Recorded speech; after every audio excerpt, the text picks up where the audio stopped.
Hello මගේ රත්තරන් යාළුවනේ ඔයාලත් මේ විදිහට දොලේ ඉස්සෝ මං අද ගන්නෙ. ඔයාලා මේ විදිහට ඉස්සෝ කරිය හැදුවොත් මම දන්නවා පුතේ ඔයාලා හොයාගෙන ඉල්ල කන්නේ. හොඳේ. මුලින්ම අපි කරගන්න ඕන මචං මේ වගේ මැටි හට්ටියක් අරගෙන ඒකට පොල් දෙක ටිකක් දාගන්න. ඒකට ඔය මං වගේ චොප් කරගත්ත සුදු ලුණු ටිකකුත් දාගන්න ඉතින්. අද නම් මං හොරෙන්ම ගිහිල්ලා අල්ලපු ගෙදර අක්කගෙන් රම්බුනේ කරපිංචි ටිකක් කඩාගත්තා. නැත්තම් මචං කෑමි කර අහගන්න බෑනේ. අල්ලපු ගෙදර අක්කගෙන්ම මට කඩන්න ඕන. ඒ වගේම මේ වගේ හීනෙට කපාගත්ත ලුණු ටික දාගන්න. ඒකත් මේ වගේ හැඳි ගාගන්න. දොලේ ඉස්සෝනේ යද කන්නේ.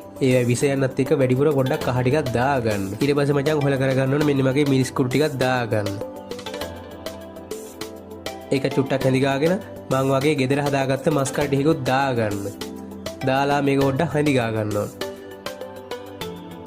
මේ තියෙන මචං අපි දොලේ ඉස්සෝ. පේනවනේ ලස්සන දින්න පාට. දැන් මේ ටික දාගන්න ඕන.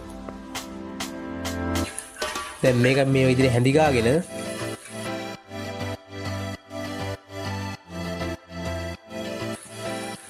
මම පෙට්ටි මිස් ටිකක් කපාගත්ත මචං ඒ ටික දාගන්න ඕන. මම උඹලා දන්නවනේ.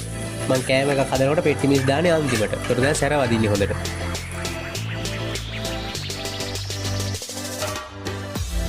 දැන් මේක ලුණු ටිකකුත් දාගන්න ඕන ඉතින්.